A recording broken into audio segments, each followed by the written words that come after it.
Yes, indeed, a random voice on the other side of the internet. Quite an intriguing encounter, ain't it? Welcome to our little podcast. And This is that's my first one. a fantastic intro if I've ever heard one. Like, thank you so much for joining us, Candace. Like, it's such a trip actually how perfectly this worked out. Christian calls me. He's like asking me, "Oh, bro, do we have the podcast tonight?" I'm like, "Well, no, but yes." Like, Johan isn't here. He's on a little of like a vacation getaway with his family. And I thought you were at a wedding today.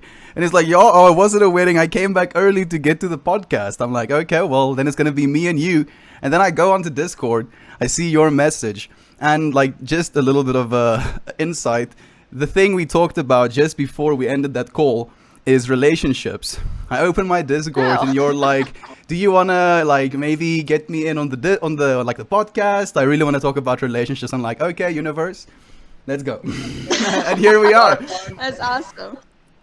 It's been called forward. I like your little Discord name, Viking Queen with the are those llamas. I'm assuming those are llamas.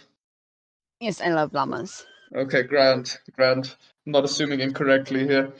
Great. So you wanted to talk about relationships. So that is such a broad topic in of itself. So what exactly did you want to tackle with this? Was that like a little baby in the background? One of the little babies in the background. Yes, my daughter Catherine's riding her tricycle outside talking to the cat. Oh, grand. Awesome. So you have a little girl? I have four. Four little girls. Oh my lord. Okay, Yes, four Viking little Queen. me's. Jeez. I mean, if that is relationship training on the next level, I think you must know so much more than us, having Yeah, literal multiple different beings teaching you you. had my curiosity, now you have my attention. What do you want to talk about in terms of relationships? So, like, Christian, I Okay. actually want you to tell her as well, like, what you've been feeling lately with, like, your pursuit and, like, my pursuit of relationships as well, man. Oh dear Lord, that's a hell of a topic to cover. It'll take more than just a single podcast, but I'm sure we can summarize it eventually. I'd first like to hear from our new visitor, though, Please. specifically the topics that she would like to cover. Well, to me personally, whenever you go into a relationship, you have to go in completely naked, not physically, but emotionally and mentally. What do you mean by that? Completely naked, the completely blank slate, not carrying any burdens into it, not carrying any Exactly. expectations. Oh, not really expectations. Like you need to go in and have expectations, but be willing. It's like Play-Doh. You morph it into what you want as you go, and it's just like life. You go to college expecting one thing, and then you learn that you don't like specific aspects about it, so then you shift. And it's just like how life goes, and that's how relationships goes. You want something out of someone, and they want something out of you, and you gotta meet kind of in the middle. To me, like the world is yin and yang, masculine, feminine, the sun and moon. Everything has its counterpart, and it has to be, so everything works in unison. So whenever I was a kid, I was raised that I wanted to be a housewife. I wanted to stay home. I want to take care of kids, but that was in my mind a long shot because how the world was going, where more women were in the workforce, going out there getting jobs, less moms were being home, and that's like I felt like either I had to have a house and a car before I met my man and everything, but actually it turned out to be the opposite. Well, My husband met me. I was trying to get a house. I got gypped on the deal. I was making monthly payments on my car and everything. I paid my car off, but he saved me from buying a house that I wasn't going to be able to keep. you're still together with your man? Yes, we've been together. We've been together 10 years, married for 9. It's so beautiful. Like, actually, I want you to Shame tell him on you. about the Shame story on of your beautiful relationship. how you traveled by van basically to the house you're living in right now. Traveled by van? Like, didn't you like basically stay in the van as you were getting to the apartment you're living or the house you're living in right now? No, so what happened, how we got to here now was the COVID had hit. Is that what you're talking about? How we got to our location now? Yeah, like I'm curious. Like I've heard snippets of your journey up to where you are right now, and I remember you telling us like there was some instability when you first started watching, and I watched you now like settle into the new home, and the girls are becoming more comfortable. So I want to hear a little bit more about that actually. Okay, so um COVID had hit and my husband and I had hit like a rough spot on our rental, like our house. Normally we had at one point 6 people living with us and like they were Oh, working with really? my husband and we all worked as a unison. You know, everybody went out to work, I stayed home, I cooked dinner, so when they came home from work, everybody ate, then they did their own thing, we'd play board games, that was our living for 3 years. Well, we were used to paying like $1,500 in rent. So we got to a house and everybody ended up going their own ways because, family, life, relationships, and everything. So we were stuck in a house that we really couldn't pay for anymore. And we got behind on rent. And then COVID hit. So we were getting kicked out anyways. So we just threw everything in storage and got all the camping gear and decided to go road tripping and we ended up going all over the West states, California, Oregon, Washington, just like everywhere, pretty much. And Grand Canyon, the Redwoods, and we had a great time. And it was awesome because we weren't impacting and encountering large groups of people because we were in campsites and we were all confined to our own little space and stuff. And we just jumped, hopped, and everything. And I mean, we had our tent tore apart by dogs because they wanted our cookies in our tent. We uh we ended up having our tent collapse in on us at 3 in the morning because of a windstorm that we were running from that was tipping over campers on the highway. And in the meantime, we've met so many great people, fantastic people. And we helped out a lot of people too. Like, we saw people needing money, needing gas money. So we were just helping people, and people were helping us and just collecting all these stories and stuff. And then we ended up in Arizona for the longest time up in the mountains. And we ended up meeting some, what was it, Mennonites or Mormons. We met some Mormons. We were actually in a Mormon community, and my husband went to church with them for a little bit, and because he's pretty open about religions and every religion, so he went there, and the community helped us, and it was a really good time. And then winter was coming, so at the last second, literally the day before it snowed up there, my husband managed to get us in on a hotel room, which the area is super popular for elk hunting. So the time gap of us getting a hotel room was very slim. But she called us last second and was like, "Hey, I got a hotel room for you." So we went in there, stayed there for a month, and after that, that room was taken, so we had to get out. So we just went down to Mexico for 3 months and skipped winter. You just don't sound real. Dude, Don't sound real. exactly. Like this is the type of people you meet. That's why I wanted to know all of this, Candace. This is like literally again like fairy tale listening. That is so bizarre to hear that these stories still somehow happen out there in the world, you know? I have no clue how you guys made it work. Were your little girls around during that time? Yeah, all of us, That's we had madness. 2 vehicles and we slept in a tent. And the thing is, every time I tell someone this story, they're like, "I wish I could do that. I wish you can't." The only person stopping you is you. The fear of Mm-hmm. money, the fear of missing out on gas. It's going to be compensated for. Someone or something is going to be there to help you. You're never stranded. Like Eh, we yeah, went here we in went South through Africa though. 6 tires in a month on living on that mountain in Arizona because there were nails and rocks and the road was just tearing our tires up. So it was just tire. Literally every week we had a popped tire or two and we had to go and get it fixed and we had no money.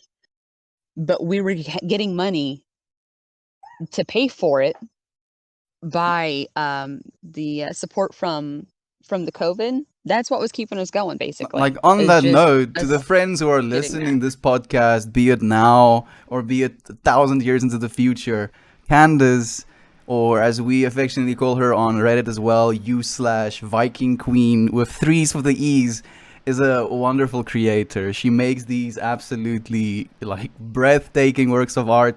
I'll put them up on the video right now for you friends to see. Please do feel free to reach out to her. Like Candace, give They me like are an email quite address as well. impressive. I would love to tag you in the channel. And like just so you know, you've been an absolute blessed like podcast guest as well so far. Thank you. Thank you guys for having me. It's such a blessing really. I'm still trying to process here, all the calculations going down in my brain of how to possibly facilitate something like you guys. You said you were living off of the COVID fund that was available in America, right? Yeah, for gas and everything. Yeah. Like what Yeah. happened And after like like people were helping Mexico? us too. Well, Mexico, we were actually, oh my gosh, I was so terrified. We ended up getting an Airbnb in Mexico and we drove up to it and it was down this long jungle road and we ended up going up to this little village and we're like, and people are just sitting out there on their, porches and in the park and everything. And we're just like slowly driving through. And I mean, we're driving through a small village in a 2019 Nissan Pathfinder, like a new car, and we're getting looked at kind of funny. And my husband's like, "Are these drug dealers? I don't know where we're at." So we're like freaking ourselves out in the middle of the night. But we called the person that owns it, and they're like, "No, it's inside the guarded house." So behind this wall, in this gated house, is the house. So we go up to it, and the family that lives in the shop by the house had the keys. They were taking care of the house while the owner lives in a different part of the Yucatan. So we get in the house and everything, and instantly, like we hadn't eaten anything, so we asked the lady, we're like, "Is there anywhere to get food?" This lady brought over the most delicious homemade tamales I have ever eaten, like authentic. In You're Oh my Mexico. joking. gosh. You're And the next joking. morning, everybody, like the whole village, I mean, Teddy, he went out there, my husband's name's Teddy. He was out there playing dominoes. He was, just the whole village, the kids. I mean, yeah, we kind of looked funny because some of them haven't even seen Americans before, so That's so mad. white people out there. So it was strange to them, but they were like so happy. And I was going next door getting food and just so family orientated. We ended up helping the family out because of COVID. They had to take online classes, and a lot of the families don't have internet. So we ended up helping the family next door get internet. We paid, I think, like $300, and that's a lot in pesos, in Mexican dollars. That's over a month in wages Oh for goodness. someone working. So we paid for their internet so their two kids and the niece that lived next door could go to school on their phones and on their laptop. So we were really happy about that we could help them out because they were helping us out so much. But the one part is never think that you're in a helpless situation. So my husband and I didn't know that we were supposed to have ID passes to be in Mexico. So when we came down the American border, you just go through. Nobody stops you at immigration and say, "Hey, do you have your vehicle licensed and registered?" So we just went through. We drove all through Mexico, all the way down to the Yucatan, got to the Yucatan, and then me and my husband, the family next door, decided to babysit for us, and my husband and I went to go on a date. We got pulled over by migration, and they put us in the immigration facility. Oh my goodness! If your Took our kids vehicle. with someone else, Yeah. at Yeah. least your kids were with someone So else. yes, because if they were not, Yeah, they would have goodness. put them with foster families who don't speak English and everything. So I'm so glad that we had them there. So we were taken into immigration and we ended up being there for a week away from our kids. One of the guys my husband met on the beach that we ate dinner, he served us our dinner. We had made friends with them, went over to their house, played video games, helped them out and everything. He ended up going to the house and breaking our vehicle window because our passports were in the vehicle, our other vehicle. So we had to break the window, get our passports, bring it to the facility, and they were just going to deport us. But then they understood that we really didn't understand that we needed these papers to register our vehicles. All in all, they ended up taking our second car. We've never gotten it back. because it's lost in Mexico somewhere. They just took it to an impound and wouldn't tell us where it is. So we have no clue where our car is. So it's in Mexico somewhere. So we had our second vehicle, Oh my goodness. and winter was coming to an end, and we decided that, all right, time to come back to the States. So we just decided to come back. And also while we were in Mexico, that's whenever we, like, January 9th was whenever my husband and I had our miscarriage there in Mexico. And there's Sorry. no hospitals around. So, we dealt with that ourselves by ourselves. And the community was so supportive. We celebrated New Year's. Our girls got to beat up the piñata. We were invited to a birthday party. And it just, when you're there, you're just instantly family. It was beautiful. What a roller coaster! Just even listening to this story, Candace. Yeah, as adventurous and all of that is, I mean, surely there were sacrifices along the way, right? Oh yeah, there's we the first thing we lost on our road trip was our first tent. It blew off from a semi because we went through this Oh, canyon valley in Colorado, and it got blown off. And I was like about to get to the tent, and here comes this 18-wheeler and just mows over our tent. I'm like, well. are you serious? Oh my goodness. And the thing is this is whenever curfews were around at 7 p.m. All the stores closed at 7 p.m. This happened at like 5. So we had 2 hours to find a store to get a tent before we had nowhere to sleep but the vehicles. So we finally got a tent though, right before it was time to go, to shut down. Like I'm just imagining constant like Rocky slash James Bond music playing in the background of your life, Candace. Just It was like actually constant death action. metal techno. Yeah, sounds about right. I like Sounds that more about right. actually. Yeah. Yeah, I can see the We death got a little metal bit of part. Amon And Amarth. now, and where are you now? Missouri. Back Living where I was in a born. tent? No, in an apartment. We want to get our own land, so I'm like trying to sell my art and everything so we can purchase 10 or 15 acres and start homesteading. Like she's even making NFTs, Christian. NFTs?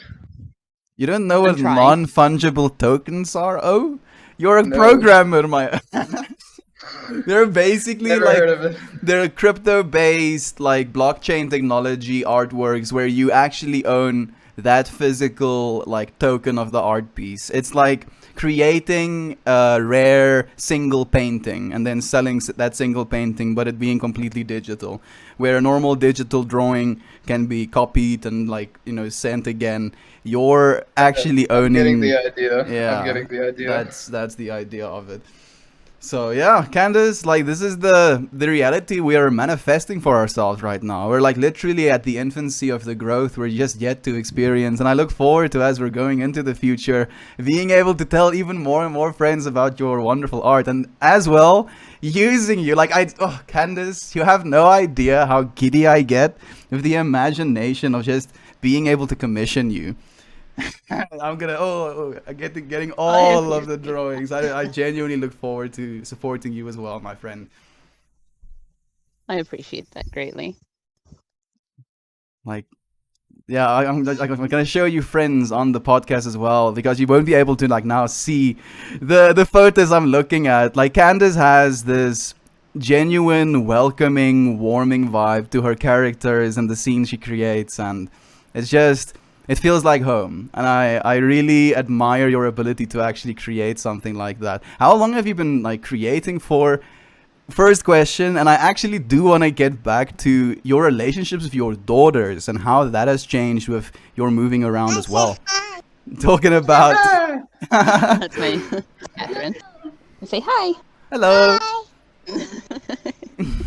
You should see their faces whenever you're talking on stream and you say my name. And Karaya, my older, she stops. She's like, "Oh, he knows your name." Ow. So, It's beautiful. okay. So, whenever I started drawing, I was like a kid. Because it's just I saw my mom doing it, and my grandma's done it, my great grandma's done it, my mom's done it. It's just kind of like in the family kind of thing. But I started really doing it whenever I started going to school because Like my dad was a cop, Oh, so wow. just instantly, just from your dad having the reputation of being a cop, you automatically have enemies. It doesn't matter what you do.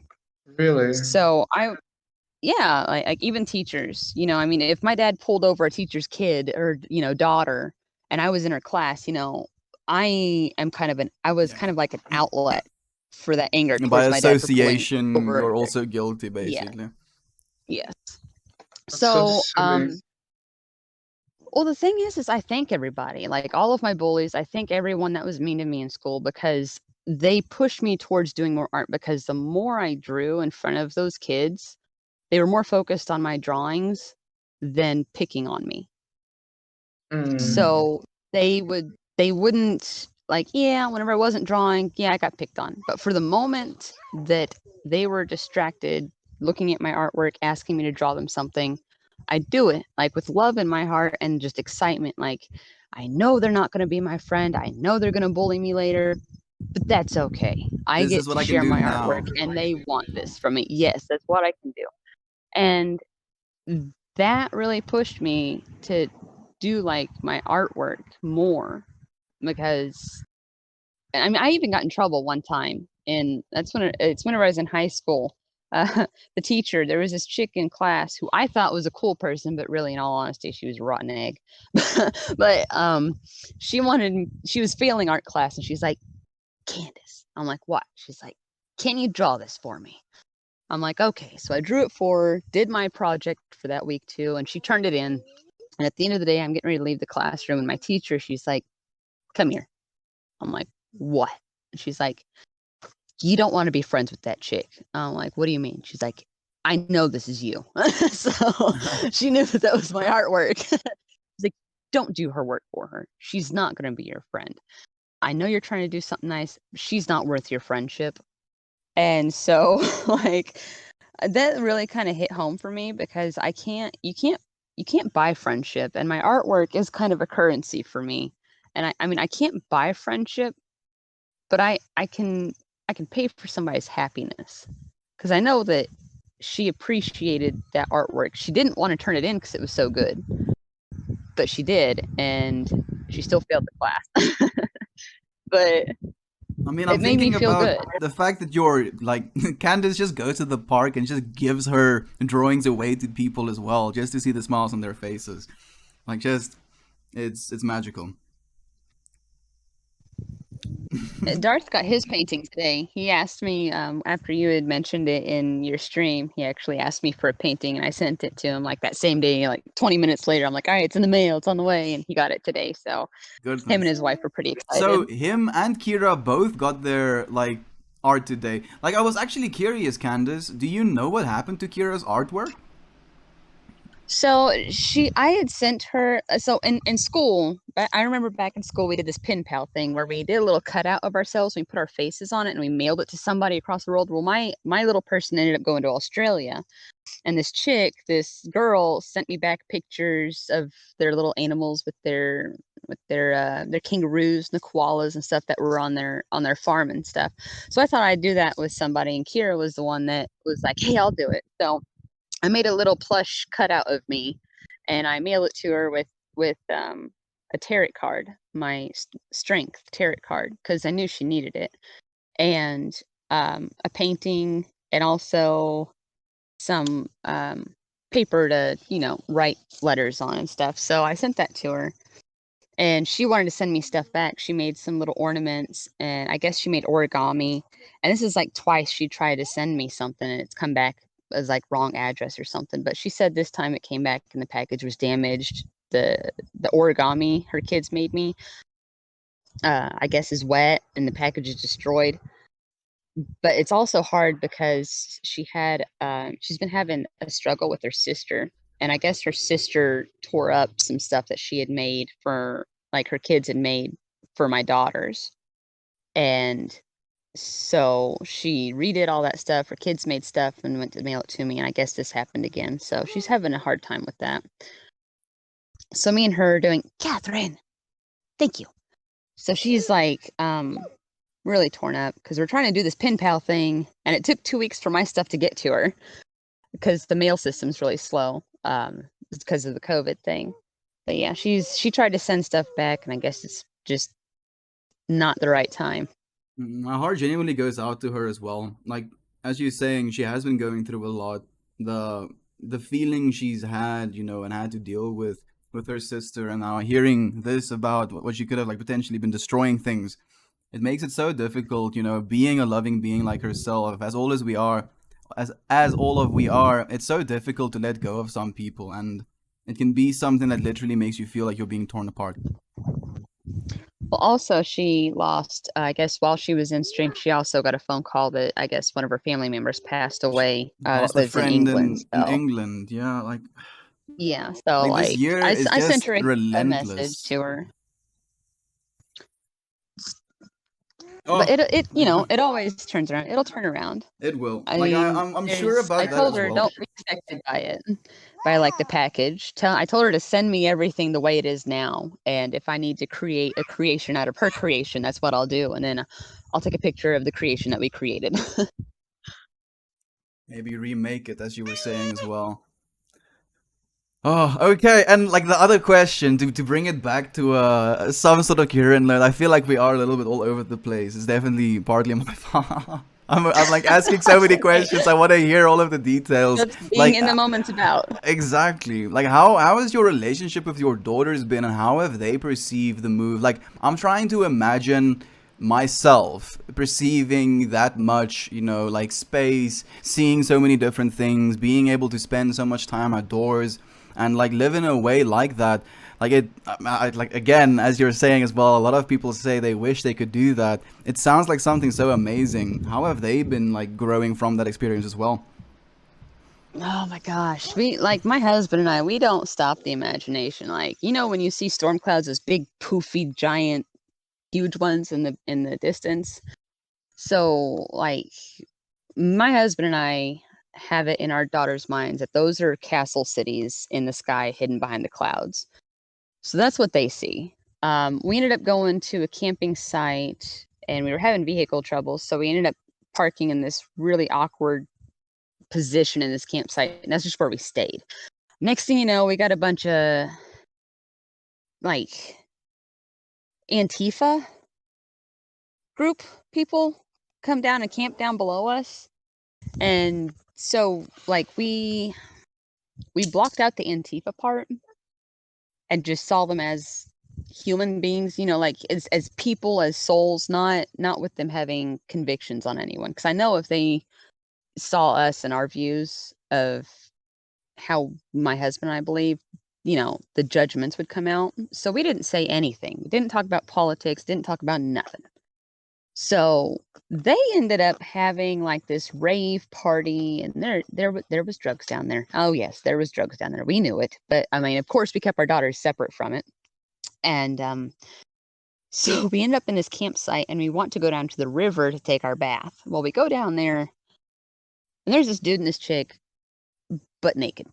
I Mm, mean, butt naked as the day that they were born. So, I mean, we stopped our daughters, let them know that we were coming. Chick waved, no modesty, didn't care. And I was fine with it. My husband's fine with it. But my kids, I was like, okay, just wait here. There's some bears over there. Daddy has to go scare. So, so he went Scare over the there, bears away. and they got they got dressed, went over there. Everybody took their bath, and then we left. And then that same couple came up and uh we ended up having s'mores with them. Like they brought the marshmallows, they brought the graham crackers, they brought everything. And we put the kids to bed, and then we went down with the party because we were invited. And we just sat around and talked with people and tripped on acid, and nice. they Nice. were they were smoking their stuff and sniffing stuff and doing their thing. So like we were just there. And we come back to the tent, one of my daughters was awake, and they're like, "What's going on? I see lights down there." Because they were wearing like these little LED lights that were flashing and stuff. And I'm like, "Oh, there's dragons down there. There's dragons down there having fun. You guys need to go to sleep." They're like, "Are you guys okay?" We're like, "Yeah, we're okay."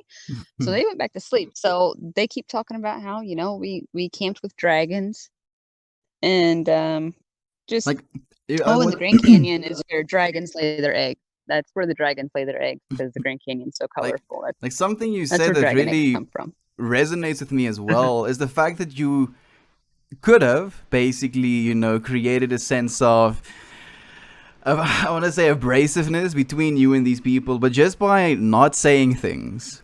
Like you could have a perfectly divine experience, even though your beliefs, your understandings, your values, the way you like treat your health can be completely, unaligned with one another. It really inspires me so much. I think it takes a very it takes a very pure person to be able to achieve that and be able to float through life the way you guys have managed to not judge anyone for anything and to just see, like you would say, souls instead of physical bodies or opinions or combinations of egos. Um, I think the way you see the world is incredibly, it's unique and almost non-existent these days, if I can put it that way. And people shouldn't think that. People shouldn't think that it's non-existent, because it is. If I am a fraction of what people think doesn't exist, then it exists. It is tangible, and you can do it yourself. There's nothing stopping you. No Oh one is no, saying no, you no, can't no. do It's it. not. Like, No, none of it is stopping me. I'm not stopping in any all way. right, awesome, awesome. I've always, you can ask Estian, I've always tried to spread sunshine and rainbows and happiness out there in the world. Maybe through a harsh way sometimes, but I've always tried to be, I Christian guess, is the type more. of person that knocks you on the head so you can look up at the light. He's not going to try and coax you out to like, oh, don't you want to try and look up? He's just like, bonk. It's like, look up, bitch. Yeah, that's how my husband is. He's straightforward, straight talker, and if you don't want to, like, if you ask a question and he gives you the answer and you don't like the answer, that's your decision. Yeah, You don't go entirely to up to you. someone, like, let's say you don't have money and you go to someone who has money and you ask them, how do I make money? And they tell you, and you don't like how that works out, then that's your choice. Hmm. You're searching for something that works and you want what works, and you go to advice. It's up to you to take that advice or not. Hmm. Sometimes So difficult because that's it. A lot of the times it also depends on circumstance and personal history and all kinds of other elements and parameters like mental health or um, education even. There are certain things that steps need to be followed in order to achieve them. One can't just go out on belief, you know. that's what we have done. That's what we've done. All belief, knowing that it's going to be okay. I'm not kidding you. It literally has been all on belief. Like, I've had moments where I doubt, but then it's just like, stop doubting. Just go. Go. And it's fear that holds you. Like, and people will be like, well, you're just being blind, you're being stupid, you're lucky, you're lucky, you're lucky, you're lucky. I'm not lucky. It just is. Hmm. When you stop resisting the universe and its capabilities and its gifts to you, then you'll receive them. Now, if you tell the universe, I'm afraid to receive this gift because I don't know what it is, I can't see it, then it's not going to give it to you. You just have to let go. And it's a hard thing for a lot of people to do, is just let go, because you have this feeling inside of you. It's like, but I have to have control. You never have control. Hmm. Yeah. You are with the river. You are not a stone in the river fighting it, I guess trying to, it's harder to do that, I guess if It's I just could better to go with share, it. I guess if I could share from my side, from the things that have bound me, and sort of made me resist the paths that I've wanted to take in life, is a lot of the time the answer would be family. And I guess that's not fair to say, especially not towards them. But in my mind, that appears to be the truth, is I don't want to do things that would take me further away from my family. Um, the way my family is indeed sort of closed off from the way you've been living your life, for example. They Hmm. follow the mainstream way, get an education, get a job, look after yourself and your health. and your children and ensure that they grow up in a safe environment and yada bloody yada, you know? Never risk anything, make sure everything is calculated, make sure it's all planned out and follow the plan. That's how it's that's how my family has been for generations, you know? And I think I'm very much the first one in my bloody bloodline that wants to break away from that. And I think I will when the time is right, when it's most, how can I say, appropriate. I mean, like, that's the paradox, dude, because it always is most appropriate right now. And, like, Candace, you have no idea how you're inspiring me just with, like, what you're saying as well, because I feel like I'm doing the exact same thing where I'm like, universe, this is what I believe in with all of my heart. And that is literally the end of it. And if we continue going forward with that as a belief, like even if things don't turn out, at least we had that certainty, that feeling of inside of our hearts. Yes. So like whenever the COVID hit and like we put everything in storage, I mean, we did that with 4 kids. Like what if, what if, what if, what if, all of these what ifs. But are they happening now? No. You haven't met them. They may never happen. These are all what ifs. These are your manifestation in your mind that you're toying with of what if. Uh-huh. But it's not Uh-huh. happening now. What happens is now. you know if I mean, we didn't expect 6 flat tires, and we didn't expect COVID to happen. We didn't expect to go on a road trip, but it happened, and it's the best thing that ever happened to us. I mean, we had an amazing time. We met amazing people, and I can Yeah, tell people about this. I hear you, lady. I really do. Um, I just mean, for you, there'll be a time. There'll be a time. It's not now. It's not being pressured on you, but if you wait, just like whenever I on no, my I'm I'm first I'm acid thinking trip, my first DMT trip, I I'm asked thinking of. myself. Sorry to keep interrupting you. Please keep going. Oh, it's okay. Real quick. So, on my first acid and DMT trip combined, I asked myself, well, actually, it was the universe. What happens? Like, what was it I had asked? I had asked, why do we exist? Will I get that answer of why do we exist? And a voice, like I waited for a little bit, and a voice came back to me and said, "You'll wait forever for that answer." Mm. So if I wait for an answer of why we exist, I will be stuck in this place where I am now asking the same question over and over, and I will never get the answer until I let go of that question and just go and exist. Don't question why, because the answer will never come. Like I think, like for me, the You way understand what I'm I saying? understand completely, and the way I interpret that as well, and like with the almost the letting go of the potential. Like for me, some of the thoughts I get sometimes is like it's fair and well to think that I can continue doing what I'm doing and like I can live my life in the way I am, and I've come to the acceptance that I'll be okay even if I end up completely homeless at the end of this journey, because as long as I continue to live every moment, as I get closer to that inevitable homelessness, regardless, as long as I live aligned with love and know that in my heart and in my soul and in this moment that I'm aligned with that, no matter what happens to my body, no matter what happens to my circumstances, it's going to be null and void because I've had that pure experience. And that pure experience in the moment is what you get when you throw to the wayside, why am I here? As you're saying as well, Candace, because it's not a why question. It's a like what can I do question rather. What comes next? Exactly. I feel like asking the question is an important process, though. I think so as well, but I don't think it's the only. I think if you get stuck only asking that question, that is when you're basically throwing it by the wayside.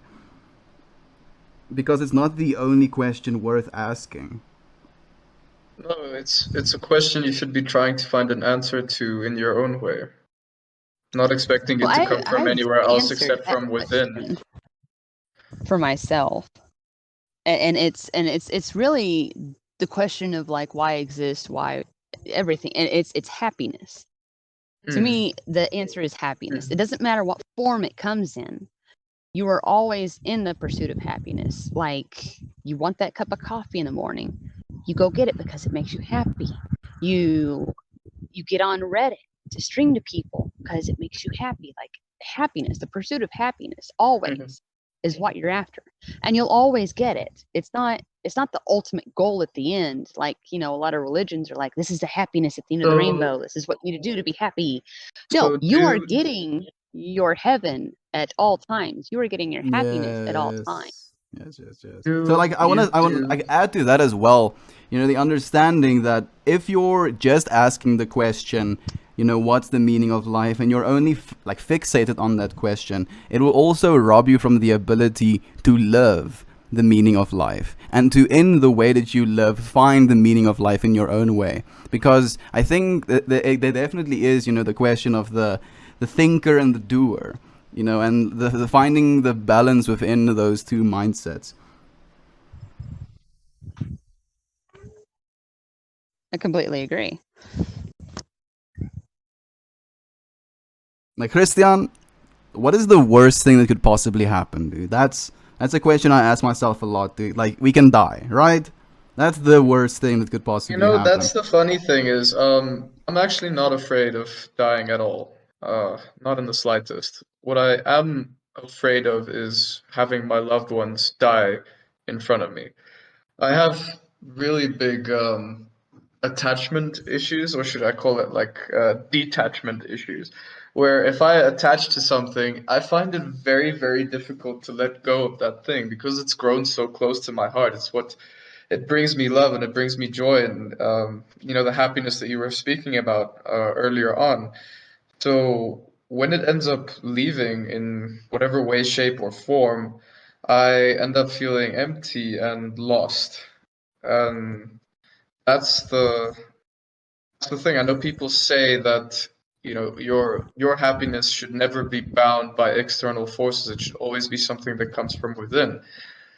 Um, and I tend to challenge that theory, that advice, because then you can just always live in your own little universe. Why are you here then? Why did you come here?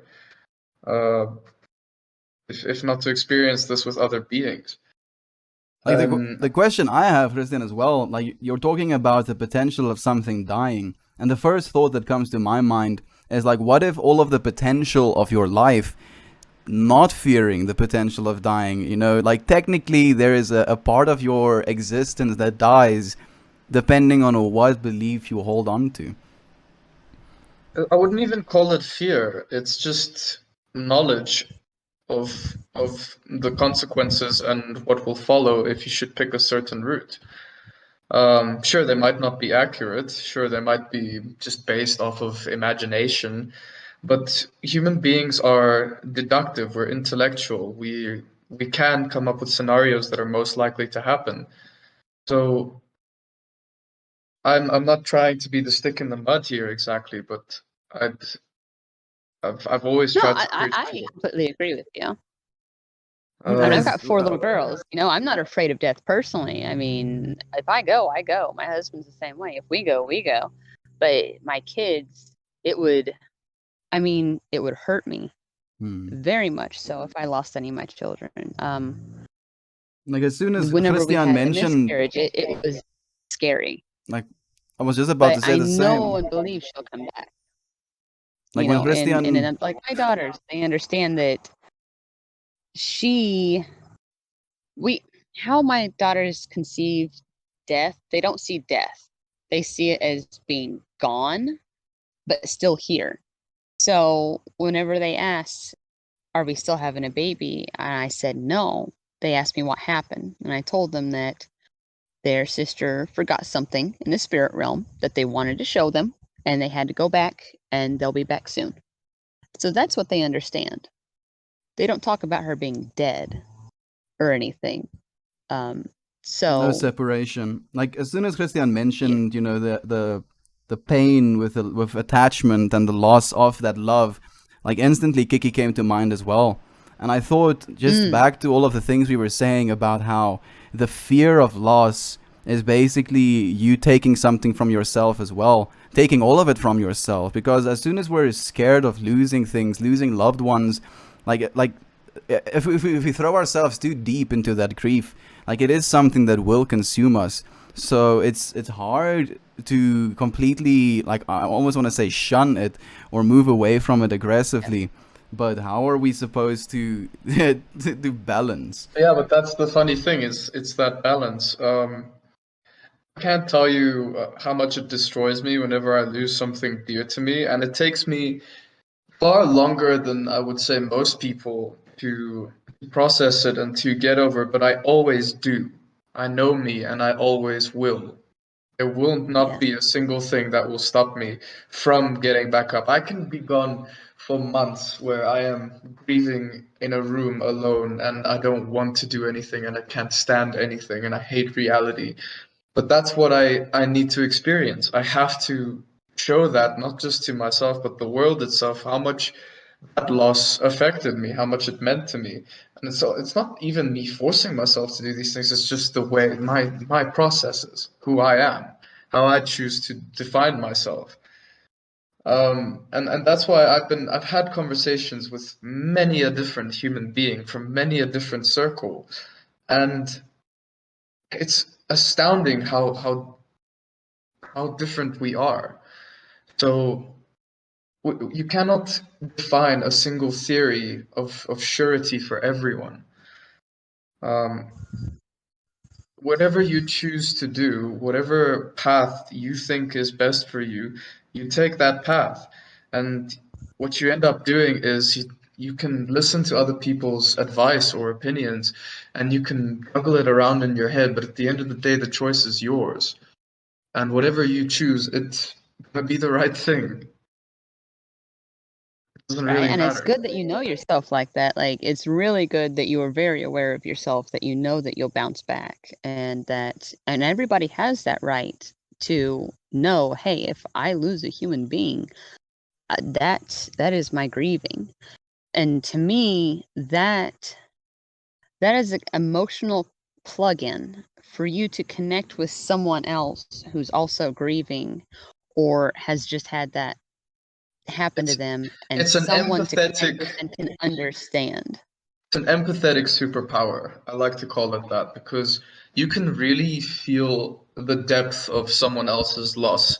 Sometimes even more so than they can feel themselves because they are busy stuttering it and stopping it, stopping themselves from experiencing the grief that is most definitely within them because Exactly. they It don't lets it want out. to live that, they're here to have fun and be happy all the time, and when the grief finally hits, when and that's inevitable, it happens to everybody in this reality, when it finally hits, they just cut it out. They cut their heart out and they leave it on the side of the road and continue on forwards until that heart has bled itself to death, and then they stick it back in, pump it back up, and continue forwards.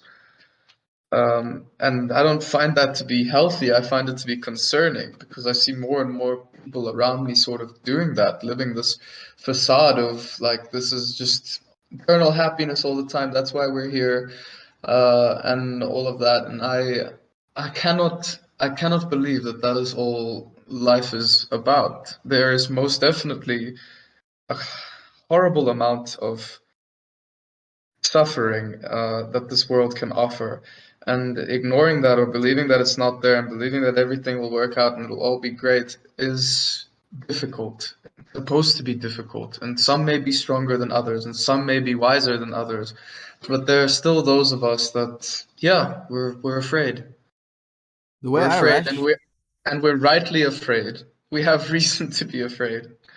the way I rationalize that as well, the fact that we feel the pain again is just, trying to remember that we would not be able to feel pain in any scenario if love didn't precede it. And Yeah. like it's as you're saying as well, it's very difficult to hold that mindset, when you're in the midst of grief. But it is something that is I think, worthy of being practiced. Getting better at it as we continue going through this life. Absolutely. And what I'm hoping for is that we find a way as human beings, because I know we're fully capable of it. I know we have the potential and the capacity to make this a reality, is to create a world where you can do the things that you have done, Candace, without a single bit of fear, without a single Yeah. drop of it. I want us to reach that state in the because I'm picturing myself right now, packing my bags, shoving them in my car, and going traveling through South Africa. And majority of the scenarios that play out right now in my mind is I'm gonna get killed and my car is gonna get stolen. That's Christian, like I'm not joking right now. Like in about a year or so, I hope to have enough funds to actually get us like a van or something. You wanna go and travel to South Africa, dude? If we're together, murder rates go down. How about it? Chelsea, Who knows, not a dude? bad idea. You're Not like a bad you're idea. manifesting it right now. You're like telling the universe that you hope this is something that's possible. This is something that I want to make possible Can, for can my I life can I as well, bring my dude. girlfriend? Yes, That's my yo. question. Yeah, there we I mean, you go. can bring your car, and then there's more than, more than enough space, bro. But I'm not looking forward to being small spoon, with three people. The extra small spoon, bro. It'll go Extra small downwards. spoon. I would be middle spoon, dude. Just to like go for the ultimate cuck move. It's my car. I'm middle spoon. And Candace, I have a great admiration for those of us that are so powerful when they encounter grief. They process it, but they don't in any way let it handicap them, and they proceed on with their lives.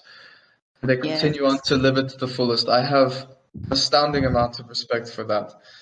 And it is something that I'm striving towards to get better at without losing a single inkling of my humanity and my love and my sensitivity.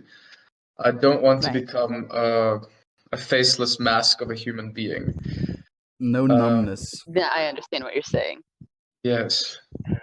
So I really admire your story and how you've managed to get this far. And honestly, I applaud you because that is Thank you. absolutely marvelous. I freaking love your octopus drawing. I just wanted to say that as Oh, well. thank you. Thank you. Candace, the Sick fact ass that The I'm lady octopus. asked going to me be to do able to that. watch your kids grow up as well. I look forward to being able to come to your plot of land one day, being able to eat some of the veggies that you planted on your plot of land. Like we're actively making these things a reality, and I believe in believing these things. Like you know, right? Like energy cannot be destroyed or created. Where do thoughts go Yeah. after they're thought?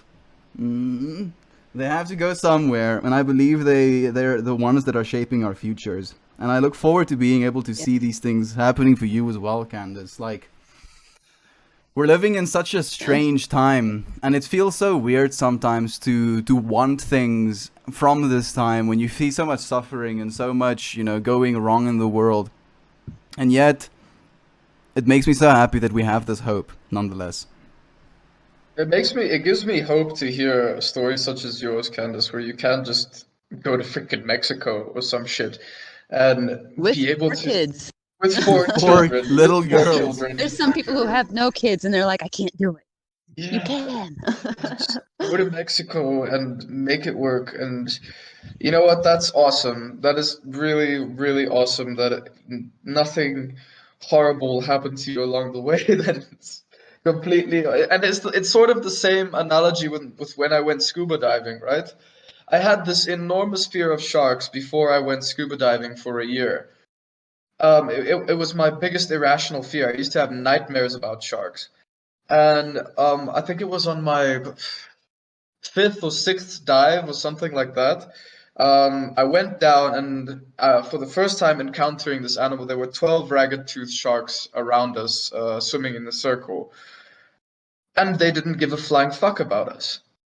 And so all of these all of these fears suddenly woof out of my head, and I'm like, what the hell was I on about?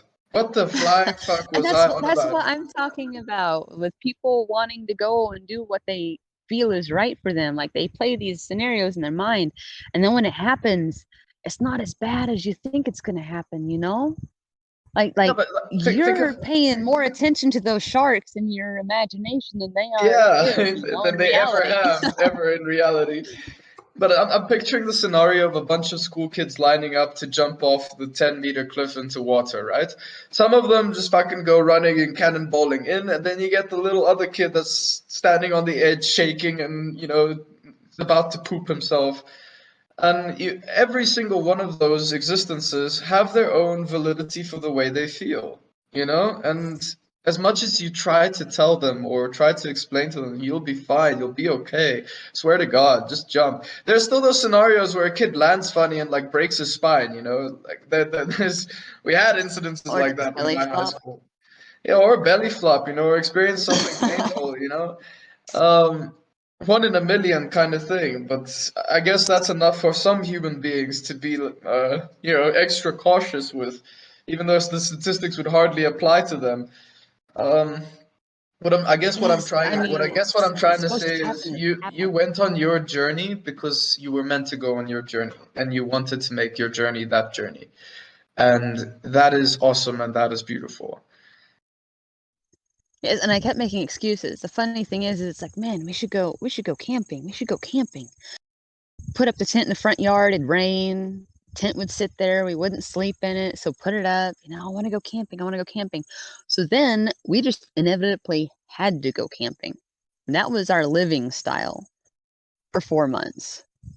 So either you're going to be at the kid at the top of the cliff shaking, and the group of kids behind you are getting impatient, you're going to get pushed off because you know deep down inside you want to do it. Otherwise, you wouldn't be on that cliff in the first place. Here's where Something's going to push. I have to bring the podcast back to the topic of relationships.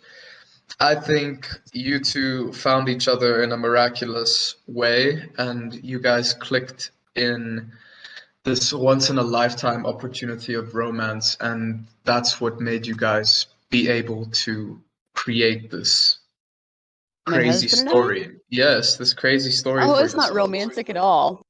No? So we were working together at a factory, and I noticed him standing at parade rest, which is a military stance. And he came by my area, and I'm like, "Were you in the military?" He's like, "Yeah, I was in the Marines." So that's what hit it off from there. One of the girls that I worked with told me he won't date a chick who smokes. So at this point, I've been smoking for 5 years, a pack a day. So as soon as I heard that, I quit cold turkey. I didn't have a cigarette after that. I'm like, I Yeah, want him more than cigarettes. So I just all quit I'm cold turkey. hearing is romance right now. So he didn't even know I smoked until 3 months after we started dating. I'm like, well, I quit smoking because of you. He's like, what? You smoked? And then I'm like, oops. But no. So the funny thing is one day he was just sitting there. He's like, you were supposed to be a one night stand, right? I'm like, oh, I did not know that. I wasn't insulted or anything because, I'm here. I was there. Months later I was there. And I was like, well, I'm glad I charmed you. Charmed you. So it went from there. And Yep, it's just just our relationship with the openness of our relationship.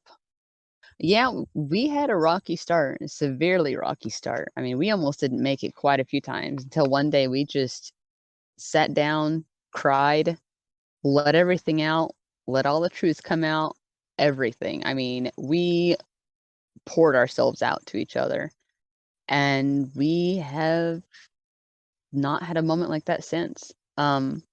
I mean, at the beginning of the relationship, in my mind, it was like, he's my man, nobody else can have him, so on and so forth. But here's the best advice I have.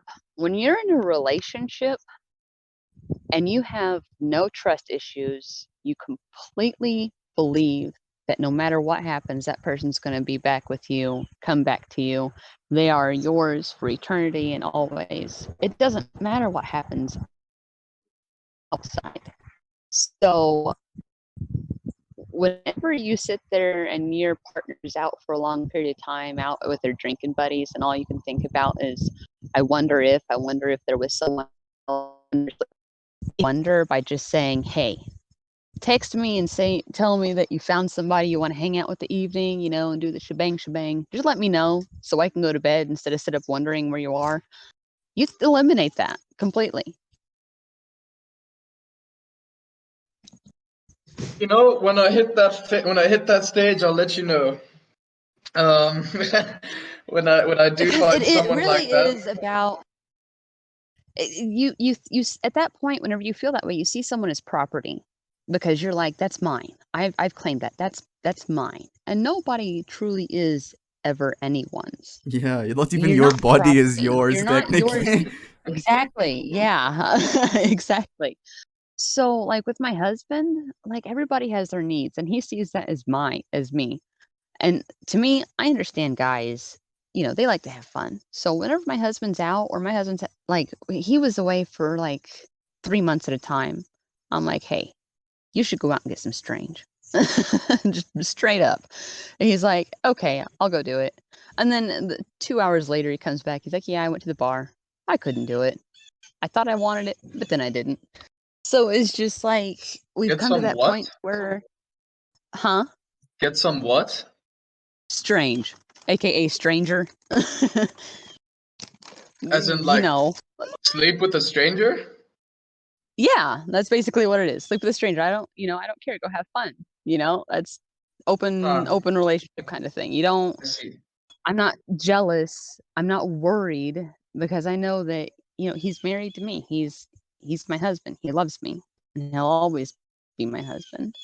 And I'm not worried about him finding another person because I know and taking it onto myself to fill every need that he has. Food, closure, comfort, love, everything, to where he doesn't seek that outside of the relationship. You know what I'm saying? The only time he goes outside the relationship for anything, that's like physical contact. So like I'm actually curious about that as well, Hold on. Candace. Because like maybe I can tell you a little bit about this, Christian. I've been considering fucking celibacy, dude. Like Spotnio, I've been single for like 3 years now, dude. I'm like basically already in it, man. And I'm so like this whole topic. It's bringing up so many feelings inside of myself and so many like resistances as well. Where I'm like thinking, like if I'm in a relationship, how am I going to process these sort of things? And like the non-sexual approach to me is the one that makes the most sense as well. Like I really wish, and maybe this is like something to do with my want to be in a certain mindset, but I really wish I can escape that kind of need, like transcend it, get past it. If you find the way, let me know. It's the thing is like it's just it's so exhausting in so many different levels, and there are so many like texts as well going into like if you abstain from sexual energy, there's no, obviously there's no physical evidence to suggest so, but you can like be able to channel that energy into creative pursuits. Like if you think about the sacral, the orange chakra, as having both your sexual energies and your creative energies, if you don't use it in one direction, maybe you'll have more of it in the other direction. I understand where you're coming from with that. If the energy is not going one way, it'll go somewhere else. Like it's been it's been such an awkward part of life for me, is the thing. Like when like I remember back when I was a teenager, when I was more like hormonal, if you will, how there is this like animalistic need, and it drives you to do the most stupid shit, like trying to reach out to multiple different girls at the same time, and then you see yourself doing this shit and you know exactly what's happening and you don't approve of any of it, and yet you still continue. And like that, just that, the fact that those things happen to you when you're like fixated on that mindset. And interestingly enough, like I've been reading bits of the Tibetan Book of the Dead, and they actually go into talking about sexual energy and the way that it is with beings that want to reincarnate. So if you want to be born into a body, you basically become obsessed with sexual energy, and then within the obsession of the sexual energy, you find beings having sex, and then you spawn into the body of that sexual desire, basically. And I was like, that is a really weird way of thinking about it. And now when I find myself thinking sexually, I'm like, do I want to reincarnate? Then I'm like, no. Then I stop thinking about it. That's nice. That is a very interesting way to interpret that. I've never heard of that. Okay, I think that's all the time we have for I tonight, don't know though. what. You you said the last thing, Candace, then we can end it on that. Do what? You were saying something, so like Christian wants to call it a night. It would be It's like super weird for like my husband to be going around spreading seed to other women, and next thing I know, like I don't know that he passes away and then he's born in a different baby somewhere. Like I his mean, energy transfer. He's so straight. imagine meeting your husband like years later as like a 13-year-old or something. And you're like, why are you Like so a freaking student and familiar? teaching to draw. Oh man, this was one of the craziest podcasts. Actually, it has felt so surreal, almost like dream-esque. Like I'm going from one thing to another. Very enjoyable nonetheless. Thank you so much, Candace, Thank you so Christian. much, Candace. You Thank too you as for your well. energy and your stories. Thank you. I'm glad you guys enjoyed it. I It wish really you was a luck out blessing. there. Wish you luck with your art. Keep spreading the good vibes. Keep being the amazing person that you are. And maybe we'll make contact with you again in future. Yes, no Um, problem. Would be and nice. look after the little ones. Oh, they're looking after me too. I just imagine the little eyes watching you right now. Okay, to our listeners, hope you guys had a good one. We'll catch you next week. Cheers, cheers, friends. Thank you so All much right. again, Thank Candace. you. Goodbye, Thank you. everyone. Bye bye. All right, bye.